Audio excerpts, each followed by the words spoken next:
Boa tarde, Deus abençoe muito você, Deus abençoe sua casa e toda a sua família. Feliz Ano Novo, minha gente, o nosso primeiro programa desse novo ano de 2025. Eu tenho certeza que vai ser uma linda caminhada, mais uma vez, como tem sido esses anos todos. Que alegria, que bom saber que você está conosco, acompanhando, assistindo e vai interagir conosco, minha gente. Começou, está no ar o nosso programa, o primeiro do ano, Saúde e Fé, minha gente. E você sabe que aqui a gente quer cuidar de você, da sua saúde, tanto física, emocional e espiritual. E é tão bonito a gente receber convidados, médicos e especialistas para nos ajudar a conhecer mais e melhor e cuidar da nossa saúde. Aqui temos essa preocupação, cuidar da sua saúde e da saúde da sua casa. E é tão gostoso. Você não faz ideia quando você interage conosco. O WhatsApp você já sabe até de cor, que é o 12 99707 4730. 12 99707 4730. E para você acompanhar os bastidores do nosso programa, siga a gente lá, divulgue, minha gente. Vamos assim fazer com que o nosso Instagram cresça cada vez mais, que é o programa Saúde e Fé. Então sejam todos bem-vindos. E vamos trabalhar, minha gente. Estamos aqui para começar o nosso novo ano trabalhando para a saúde. Minha gente, vivemos em um mundo cada vez mais acelerado e cheio de exigências. E muitas vezes esquecemos que, assim como o corpo, nossa mente também precisa de atenção e cuidado. Hoje, problemas de saúde mental se tornaram cada vez mais comuns e a ansiedade, por exemplo, atinge mais de 260 milhões de pessoas ao redor do mundo. No Brasil, somos o país com o maior número de ansiosos, com 9,3% da população afetada, segundo a Organização Mundial da Saúde. E os números não param por aí, minha gente. 86% dos brasileiros sofrem de algum transtorno mental, como ansiedade e depressão. Nesse mês de janeiro, o foco é justamente conversar sobre como podemos dar atenção especial à nossa saúde emocional, criar um espaço para o autoconhecimento e, acima de tudo, aprender a lidar com as nossas emoções de forma saudável. Para nos ajudar com esse tema e trazer dicas práticas para fortalecer a nossa saúde mental e emocional, vamos receber aqui, minha gente, na nossa Salinha da Saúde, dois convidados maravilhosos. Psicólogo André Lefebvre e a psiquiatra Ana Paula Verberich Lange, que a gente convida os dois para entrarem na Salinha da Saúde. Doutora Ana Paula, bem-vinda. Boa tarde, né? Que alegria recebê-lo. Obrigada. Doutor André, muito bem-vindo. Prazer em recebê-lo aqui, doutor. Como é que foi o feliz... primeiramente, feliz ano novo para vocês. Muito obrigada para você e para todo mundo. Como é que passaram de Natal e Ano Novo aí, né? Festividade em família, né? Família, né? Família é tudo de bom. Também, doutor? Também, como deve ser. Como tem que ser, né? Como deve ser. Por favor, sentem-se, minha gente. Obrigado. Janeiro Branco. Traz um tema, né? Muito interessante, atual. É claro que nós estamos nesse contexto todo de festas, enfim, celebrando, encontrando alguém já dizendo Feliz Ano Novo. Isso é importante porque esse espírito altruísta que a gente tem e esse momento também cobra isso, exige isso e a gente entra nesse espírito, enfim. Mas também traz uma outra realidade, né? Ansiedade. O Brasil é o país mais ansioso do mundo, doutora? Existe um dado recente que colocou o Brasil nessa triste posição. Poxa, mas por que disso tudo? Por que a gente está tão ansioso? Eu acredito que tem a ver com esse nosso ritmo de vida acelerado, né? Essa hiperconexão. A gente vive um estilo de vida que não permite as pessoas desconectarem. É o WhatsApp, é mensagem, é você sendo acessado o tempo todo. Isso gera uma sobrecarga a nível mental que gera um esgotamento. Né? As pessoas elas precisam entender que a nossa mente ela também precisa de uma energia para funcionar. Né? E essa energia ela não tem fim. Entendi. Agora, doutor André, a doutora falou assim dessa conexão toda. Há uma necessidade, as pessoas querem ser vistas, querem ser reconhecidas, porque a gente está aí nesse mundo digital, das redes sociais, enfim, as pessoas querem ser curtidas, vistas, enfim, querem ser valorizadas, querem achar um espaço. Isso pode gerar também essa ansiedade muito grande? Pode e muito. A impressão que eu tenho é que as pessoas estão buscando algum tipo de autoafirmação na rede social. E ela espera uma resposta da rede social e das pessoas, e talvez essa resposta ela não vem como esperado. E isso gera uma ansiedade muito grande nas pessoas. O que esse mês, assim, Janeiro Branco, quer?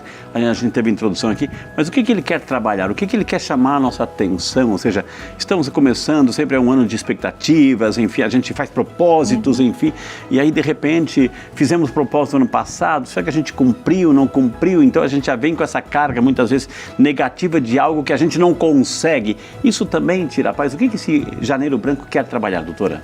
Eu penso que a gente pode pensar no Janeiro Branco como com um sentimento de esperança, né? Porque as pessoas, elas terminam o ano e costumam fazer aquele balanço. O que eu fiz, o que eu cumpri, o que deu certo, o que deu errado. E o janeiro vem com essa expectativa de um novo começo, de uma nova possibilidade, de que as coisas que de repente eu me propus a fazer não deram certo, que elas aconteçam de um jeito diferente. E isso envolve muito da nossa saúde mental. Né? A gente precisa estar bem com a gente mesmo para que a gente consiga fazer as coisas da nossa vida acontecer. Okay. E quais são os principais, digamos, desafios, ou problemas, ou transtornos, ou doenças assim que esse mês quer trabalhar?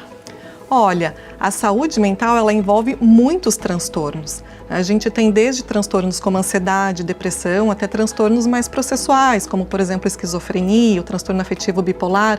Então, eu acredito que pensar em saúde mental é a gente conseguir refletir sobre esse papel que a nossa psique tem na nossa vida, né? E que ela atravessa a gente como um todo. Doutor André, o senhor atende, os dois atendem bastante assim. Hoje as pessoas estão se atentando a isso, a necessidade de ter uma saúde mental, ou isso é coisa é individual, é coisa de cada um, é coisa da cabeça de cada um, enfim, é cada cabeça uma sentença, enfim.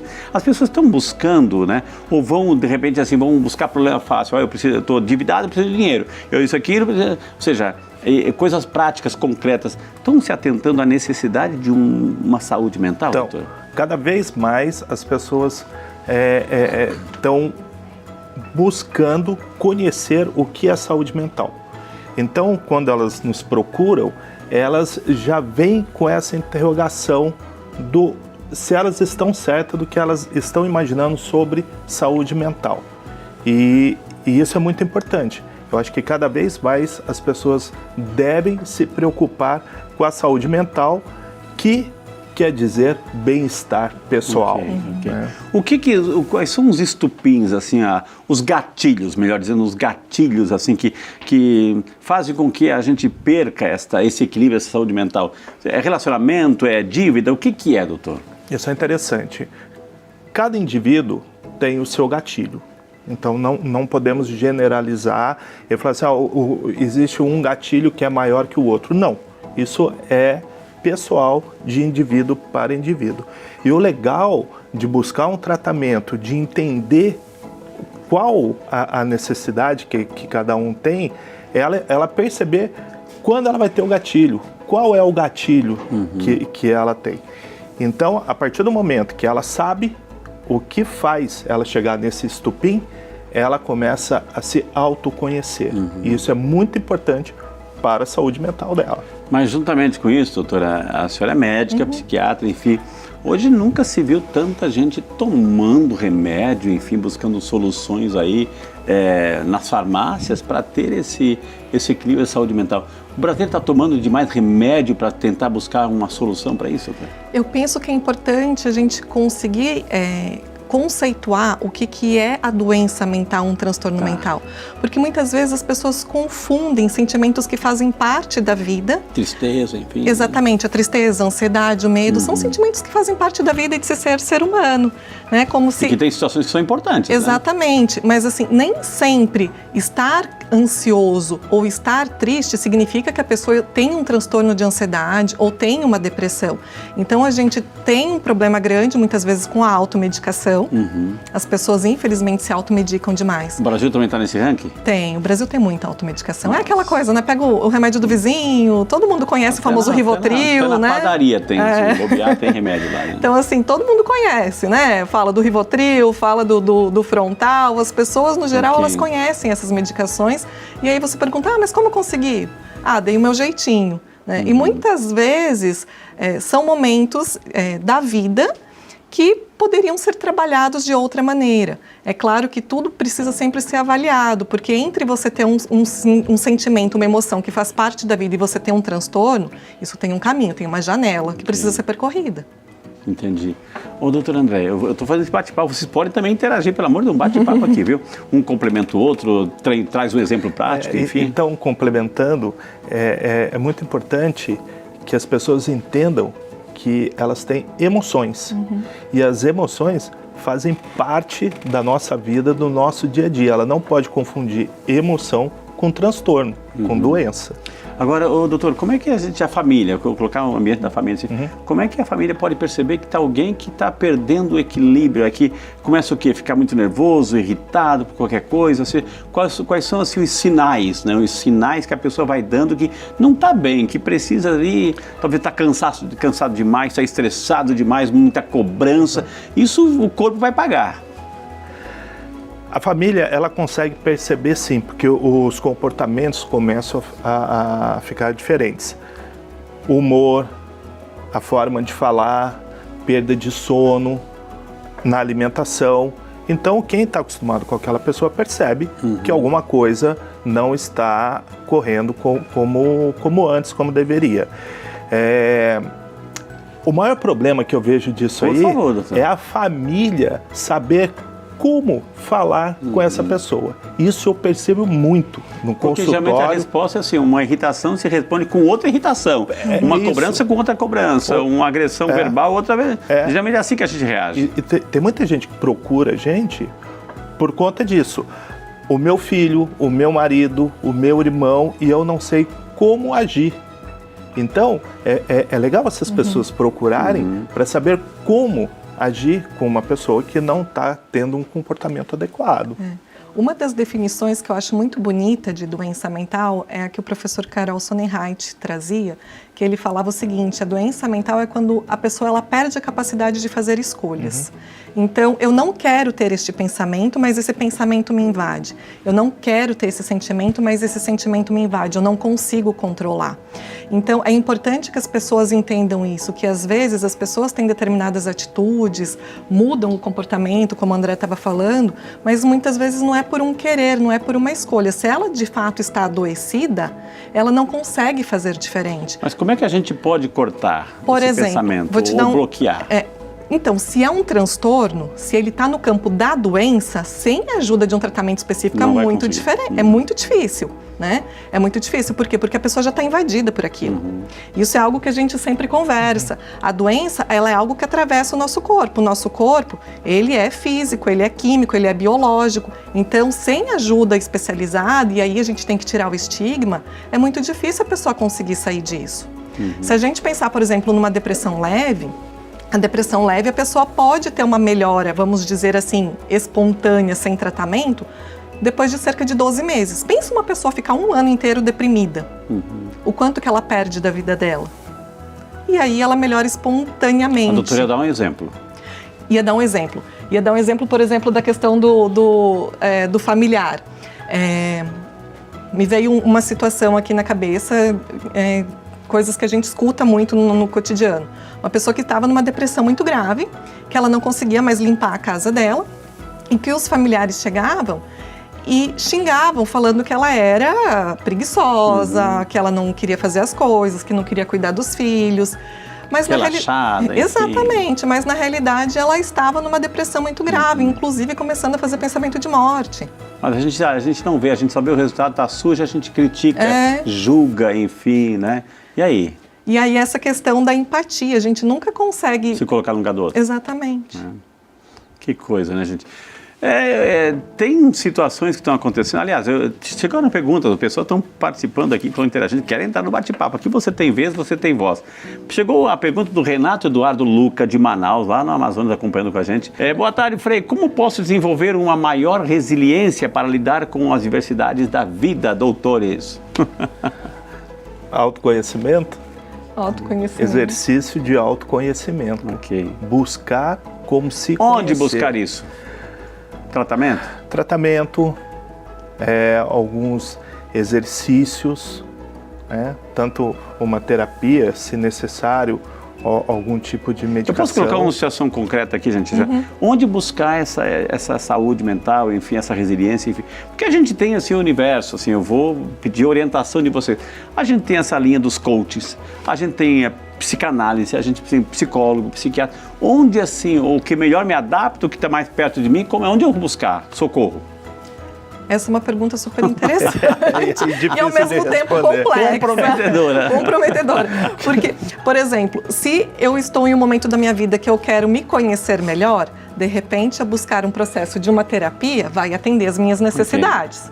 Se eu já estou invadida por sintomas, como por exemplo no exemplo que eu citei antes, e que a pessoa já começa a pensar em morte, de repente essa pessoa precisa buscar um pronto-socorro, ela precisa buscar uma unidade básica de saúde, um consultório, porque talvez ela vá precisar também de um suporte médico por conta da parte da medicação, enfim, de toda essa organização de tratamento. Agora, para a gente melhorar o nosso bem-estar, a gente conseguir ter mais resiliência, são coisas da vida também. Se a gente consegue começar a ter uma abertura maior para as coisas da vida, porque eu falo o seguinte, nós somos seres no mundo. Como seres no mundo, nós somos atravessados pelas coisas que nós fazemos. Se a gente consegue começar a ter isso e a desenvolver isso no nosso dia a dia, isso vai fazendo com que a gente se modifique internamente também. Tem pessoas que às vezes conseguem ir fazendo isso com outras coisas, como por exemplo através da arte, através da música. Válvulas de escape. Exatamente, acha um hobby, um esporte. E a terapia ajuda muito também a pessoa a conseguir desenvolver essas habilidades. A gente conseguir ser mais leve, ser como um bambu, sabe? Exato, ser mais flexível, né? E não quebra. Como respirar fundo, doutor? Como contar até 10 ou até 20, até 1000, antes de ter uma reação? Ou seja, como buscar nesse momento? Você falou assim, o autoconhecimento, legal, né? Mas assim, como é que a gente pode, numa situação de tensão, uma situação de conflito, né? Seja em casa, no trabalho, como manter a calma naquele momento? Isso não é de uma hora para outra, de um minuto para o outro. Então, por exemplo, se a pessoa ela percebe que está tendo um nível de ansiedade mais alto, como que eu posso diminuir a ansiedade, como que eu posso tratar essa ansiedade? Talvez uma yoga, alguma coisa onde ela encaixe essa ansiedade com alguma coisa que vai relaxar ela, que ela vai se entender melhor e aí tem a sua resposta. Aí ela consegue buscar o que é importante para ela, como ela vai conseguir contar até 10. A espiritualidade ajuda nesse momento. Espiritualidade, ou seja, a espiritualidade ela sempre ajuda, ela sempre ajuda. Eu falo para todo mundo, inclusive também fugindo um pouco disso, pessoas que estão em tratamento de droga, essas coisas, a espiritualidade ela é sempre muito importante nesses tipos de tratamento. Então, com essas ferramentas, as pessoas vão descobrindo como ela conta até 10, Exato. Qual a velocidade que ela vai contar até 10. Então, voltamos mais uma vez para o autoconhecimento. Doutora Ana Paula, por exemplo, a senhora falou assim, pensamentos suicidas, pensamento de morte. Eu sou padre, né? Então a gente atende muitas pessoas, seja no aconselhamento espiritual, direção espiritual, no confessionário, enfim. Muitas pessoas dizem, Frei, eu quero pedir perdão, eu não consigo, a minha mente está poluída, são pensamentos adúlteros, são pensamentos pornográficos, eu não consigo. Quando a pessoa já começa a dizer, eu não consigo tirar isso do meu pensamento. A pergunta é como quebrar isso? Como quebrar isso, fazer com que a pessoa também possa ver outras coisas, sentir outras coisas, as pessoas possam dizer, poxa, existe uma chave que pode ser desligada, uma porta que pode ser aberta aí, doutora? Frei, essa é uma pergunta bastante importante, porque se a pessoa está invadida, lembra aquilo que eu falei sobre doença mental? Por isso que eu gosto dessa definição, a perda do indivíduo escolher. Ele não porque quer... ela acaba consumindo isso muito. Mas assim, ele não quer pensar isso. Por exemplo, um pensamento intrusivo. Ele não quer pensar, mas o pensamento fica ali como um disco riscado, reverberando. Isso acontece porque também já existem alterações na circuitaria cerebral. O nosso cérebro, ele Explica melhor isso, explica melhor. Vou explicar melhor. O nosso cérebro, ele funciona por circuitos, por conexões ali. São redes de conexões. As sinapses. Exatamente, as sinapses, né? Tudo se interconecta. E quando a pessoa ela está invadida pelo sintoma, pensa assim, é um caminho aprendido. Então, muitas vezes, para a pessoa conseguir sair desse caminho aprendido sozinha, é muito difícil. Aí a gente entra no campo da doença. Tá. E aí, muitas vezes, é o momento que a pessoa precisa de tratamento. Isso é um universo do vício aí, né? Exatamente. Nesse sentido, você falou do confessionário, eu acho que eu sempre fico pensando que o confessionário deve ser muito parecido com o consultório, né? Com a sala da psiquiatria e da psicologia. Porque a gente escuta as mazelas humanas. Né? E muitas vezes as pessoas só precisam de um conforto, de um aconchego, para conseguir respirar fundo e seguir em frente. E tem casos em que ela vai realmente precisar de uma ajuda a mais. Que coisa, gente. Quanto vale a pena a gente conversar sobre isso. Janeiro Branco, saúde mental, equilíbrio. O novo ano está começando, a gente precisa esse equilíbrio. A gente se preocupa com tantas coisas, mas com a gente, com a nossa vida interior, com o nosso equilíbrio, o nosso jeito que a gente se relaciona com as dificuldades, com os desafios, a gente precisa também dessas ferramentas. Estão aqui hoje 2 profissionais que estão nos ajudando a trazer ferramentas concretas. Mas o bate-papo não termina aqui não, gente. Eu vou fazer o seguinte, ó. Eu vou chamar o nosso primeiro intervalo. Na sequência temos muito mais informações para vocês e aquelas dicas práticas, como que a gente pode enfrentar esse novo ano tendo assim essa saúde mental em dia. Que Deus abençoe. Já estamos de volta, minha gente, com o nosso Saúde e Fé, o nosso primeiro programa desse novo ano de 2025. Feliz ano novo para você. Quero incentivar você a participar conosco. Vamos construir uma linda história nesse ano, minha gente. E como é que participa? Como é que você participa? Pelo nosso WhatsApp, que é o 12 99707 4730, ou acompanhando também os bastidores dessa nossa página do Instagram, que é o programa Saúde e Fé. Hoje estamos falando sobre saúde mental, Janeiro Branco, minha gente, a importância de termos esse equilíbrio mental para a gente enfrentar os desafios que certamente vão aparecer pelo caminho. Mas vamos dar continuidade ao nosso super bate-papo aqui com a doutora Ana Paula, nossa médica psiquiatra, e o doutor André Lefebvre, nosso psicólogo aqui, aceitar o nosso convite.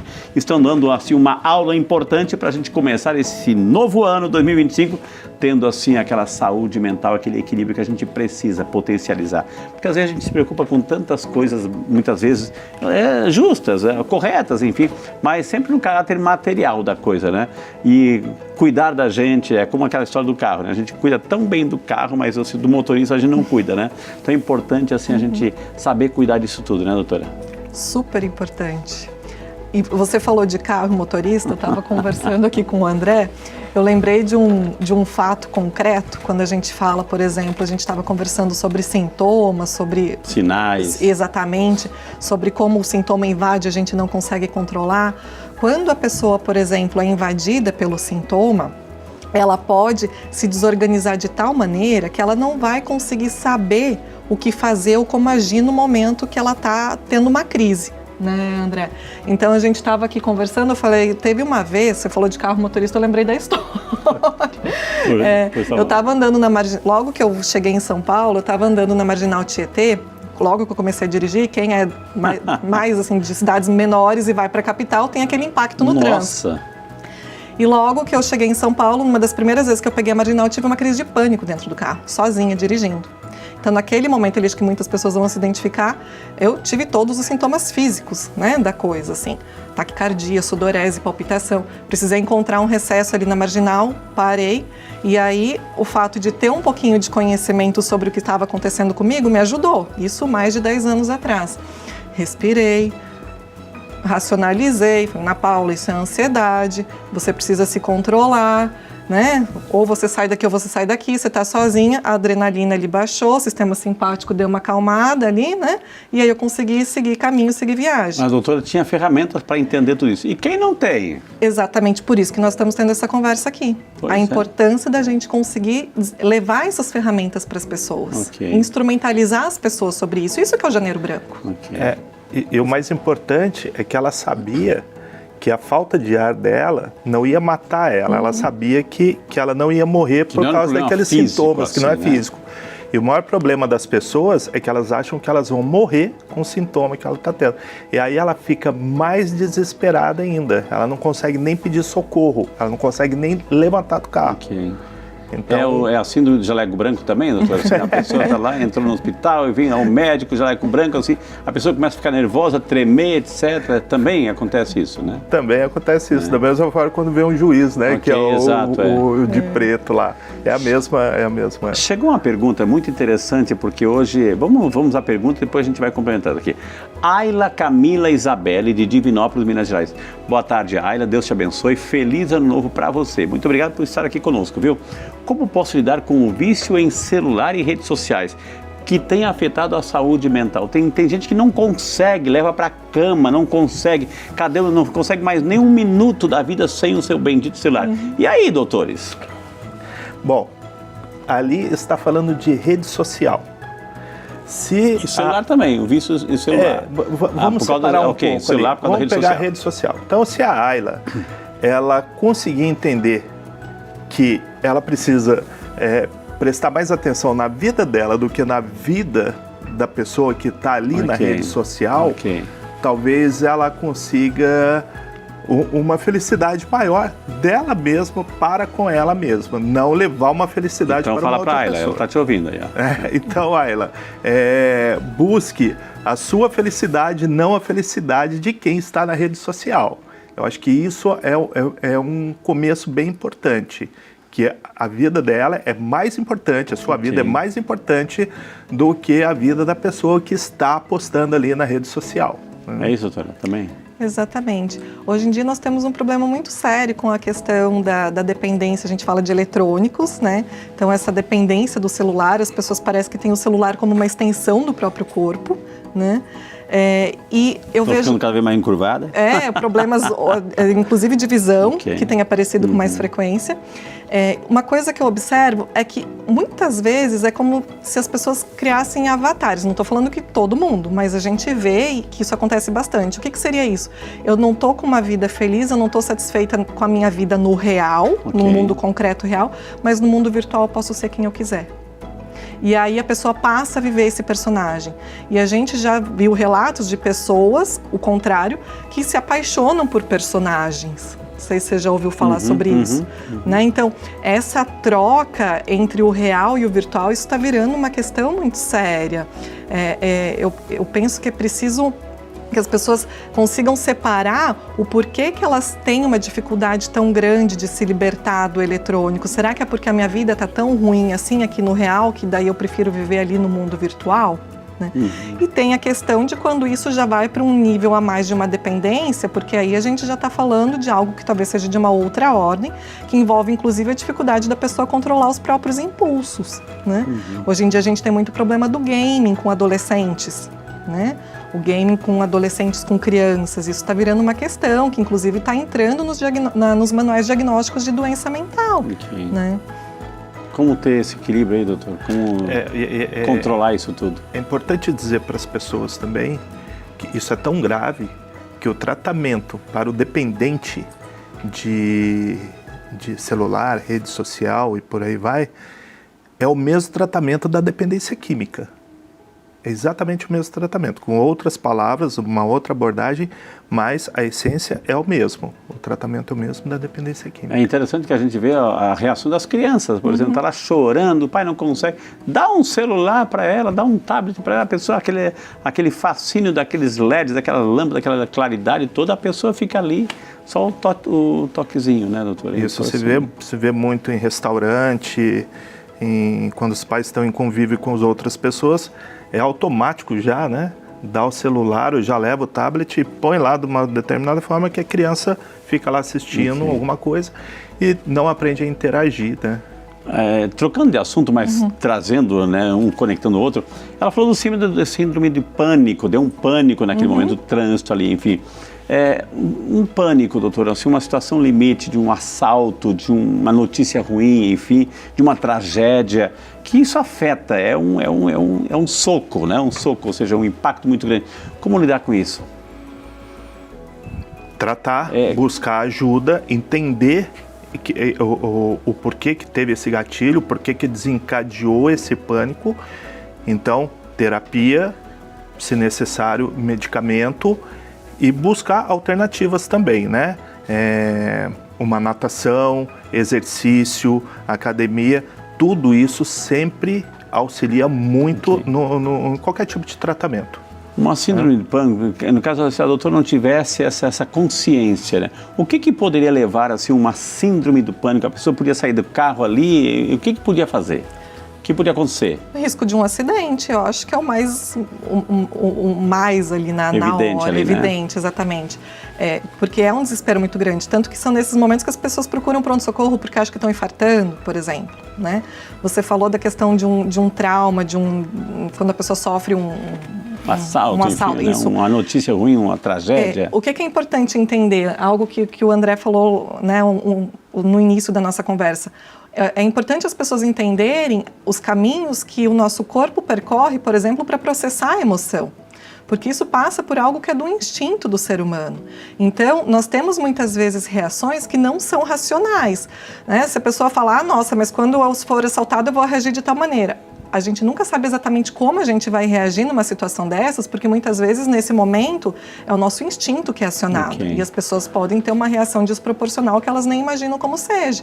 Porque a gente tem algo que vem do nosso biológico, que é essa reação de luta e fuga. Que talvez algumas pessoas já tenham ouvido falar, né? Tem nos livros, assim, aquela famosa figurinha do homem das cavernas lutando contra o leão. Sim. Hoje em dia, o leão são os perigos da vida moderna. E o nosso corpo, ele responde a isso.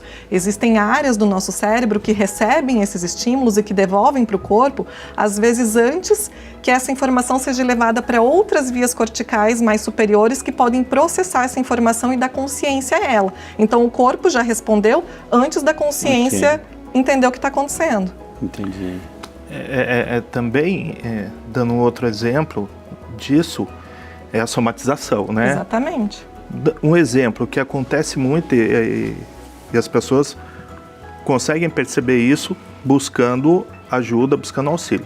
Por exemplo, ela não aguenta mais o trabalho dela. Ela é insuportável para ela ir no trabalho. O ambiente, a pressão, a rotina. Chega uma hora que a cabeça ela não consegue mais sozinha pensar e resolver isso, ela manda para o corpo. Então, ela pode ter uma crise de pânico no carro indo para o trabalho. O cérebro mandou, falou, eu preciso fazer alguma coisa no corpo para essa pessoa parar. Então, automaticamente, ela não chega no trabalho dela. Entendi. Então, ela somatiza, né? Então, isso acontece muito também. Acho que tem uma pergunta sobre o trabalho aqui. A Mariana Rodrigues, de Maracanaú, lá no Ceará. Boa tarde, Mariana, bem-vinda. E um feliz ano novo para você, Mariana. Como posso encontrar um equilíbrio entre a vida profissional e pessoal para evitar um burnout? E aí, doutora? Esse esgotamento que vem pelo excesso de trabalho é algo muito comum nos dias de hoje, né? As pessoas elas são engolidas pelos afazeres, pelas necessidades do trabalho, com medo muitas vezes de perder o próprio emprego e se vem num ciclo vicioso, né? De não descanso, vamos colocar assim. E tem aquelas pessoas que trabalham em excesso, os workaholics, também às vezes como um mecanismo de compensar outras coisas da vida. Então direciona tudo para o trabalho, às vezes também de repente começa a entrar no esgotamento. Se conhecer, eu acho que é o processo-chave para você conseguir estabelecer qual que é o teu limite, né? Até onde eu posso ir, até onde eu aguento, o que é possível dentro da minha realidade, da minha pessoa desempenhar. Okay. Quando a gente fala de conhecimento, assim, a gente vem lá da ideia de fazer terapia, etc. Qual a importância de uma terapia? Como fazer, como começar? Como dar uma dica para quem está em casa? Uma terapia, o que se faz lá, o que se diz lá? Muita gente tem essas dúvidas. Mas o que eu digo lá na terapia? Então, convence a gente, doutor André, que a terapia é importante. Eu acho que quando a pessoa ela tem alguma dúvida sobre ela ou sobre o que está ao redor dela, ela deve procurar um auxílio para ela se entender o que está acontecendo com ela. No meu consultório eu costumo explicar que eu não estou ali para ficar conversando, um bate-papo, eu estou ali para conversar com o inconsciente dela. Então, eu acho que fica com aquilo que ela não está dizendo. Para aquilo que ela não está dizendo, porque até acontece muito assim, mas por que você falou isso? Não, eu não falei isso, mas você acabou de falar. Na verdade, é o inconsciente que está indo. Então, o meu trabalho com a pessoa é com o inconsciente dela, o que está guardado dentro dela e que está dificultando ela dar alguns passos na vida dela. Então, o trabalho no consultório é mais ou menos isso. Então, assim, se tem a pessoa, ela se sente incomodada com alguma coisa, ela está incomodando quem está ao redor dela, eu acho que é hora de buscar uma ajuda.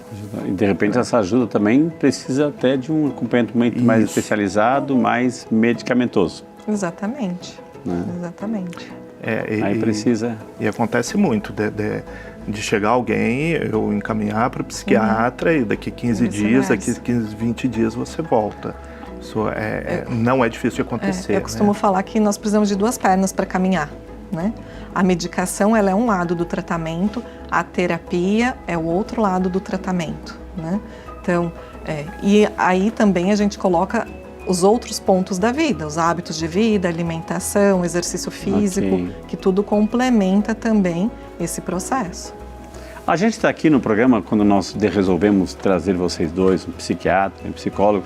A gente está aqui, claro, Janeiro Branco, a causa que é nobre, a gente precisa dessa consciência, enfim, começar esse novo ano com essa perspectiva e com esse autoconhecimento, de trazer justamente assim esse equilíbrio mental e esse estilo de vida, né? Então, eu gostaria que vocês deixassem para quem está em casa, assim, o ano está começando, aí a gente está nesse clima eufórico dessas festas, enfim, mas aos poucos a gente começa aí a colocar os pés no chão. Então, como é que a gente pode enfrentar, caminhar esse ano assim, de uma forma assim que onde as doenças mentais elas sejam cada vez mais amenizadas? Por favor, a mensagem agora de esperança para esse novo ano para você. Então vamos lá. Janeiro Branco. O que significa Janeiro Branco? O porquê que tem essa palavra branco? De forma simbólica, é a mesma coisa de uma folha em branco, onde podemos reescrever todas as nossas necessidades de uma maneira mais clara, de uma maneira mais saudável, de uma maneira que possamos ter mais qualidade de vida. Lembrando sempre que saúde mental é ligado à qualidade de vida. Então, é importante a gente lembrar disso. Uma folha em branco, que significa Janeiro Branco, onde podemos reescrever as nossas necessidades. Nós somos nós e nossa história, ou seja, Exatamente. por mais que seja, a gente tenha uma folha em branco, mas a gente entra com a nossa carga, né? Isso. Doutora, sua mensagem, então, assim, para a gente começar a viver esse ano aí com essa... Não com essa folha totalmente em branco, porque somos a nossa história, mas reescrever a nossa história, como o doutor falou. Eu gosto de pensar, como eu disse antes, que nós somos seres no mundo. A partir do momento que nós estamos colocados neste mundo, a gente interage com ele o tempo todo. E a partir das escolhas que eu faço, eu consigo modificar também o meu entorno. Então, por mais que até aqui a minha história não tenha sido a melhor história, é como eu aprendo a contar ela para mim mesmo e, a partir disso, quais são as escolhas que eu vou fazer para ter uma história melhor, a história que eu desejo daqui para frente. Né? Agora, a história real, verdadeira, sincera, não na aparência como a gente vive hoje nessa realidade digital, né? Exatamente. E o real, o virtual, ele não precisa ser desconectado do real. Claro. Desde que a pessoa consiga encontrar isso dentro dela. A partir do momento que ela tem isso dentro dela, essa coisa de ser um ser mais autêntico, de estar no mundo de uma maneira mais feliz, mais dentro dessa capacidade de se expressar e de se colocar como pessoa, ela vai passar isso, seja no real, seja no virtual, onde ela estiver. Que maravilha, gente. Enquanto a doutora estava falando e o doutor André Lefebvre estavam falando, os contatos deles apareceram na tela, assim, né? O doutor, vamos colocar o doutor André, está aparecendo na tela o contato dele, assim. Enquanto estou colocando, eu queria imensamente agradecer, né? A televisão também é tempo, assim, mas eu creio que vocês despertaram em nós e quem está nos acompanhando para esse novo ano, essa necessidade da gente cuidar da nossa mente, a qualidade dos nossos pensamentos, a qualidade das nossas emoções, buscar ajuda, fazer terapia, se precisa de algo mais complexo, assim, não complexo no sentido negativo, mas buscar um psiquiatra, porque vai também hoje, graças a Deus, tem um universo enorme aí de medicamentos que podem nos ajudar a ter esse clima. Então, muito obrigado pela presença de vocês, um feliz ano novo e que vocês tenham bastante trabalho para ajudar esse povo brasileiro aí a ter saúde equilíbrio e saúde mental. Boa saúde mental, viu? Obrigado, viu, gente? Muito obrigado, viu, Frei? É um prazer enorme estar aqui na Casa da Mãe. E é sempre importante a gente lembrar que quando a gente se organiza internamente, o externo também se organiza junto, né? Doutor André? Muito obrigado. Foi um prazer estar aqui com você, com a doutora Ana Paula. E que venham outras, possamos falar para mais pessoas. Então se prepare que esse ano a gente vai chamar novamente, viu? E muito, viu?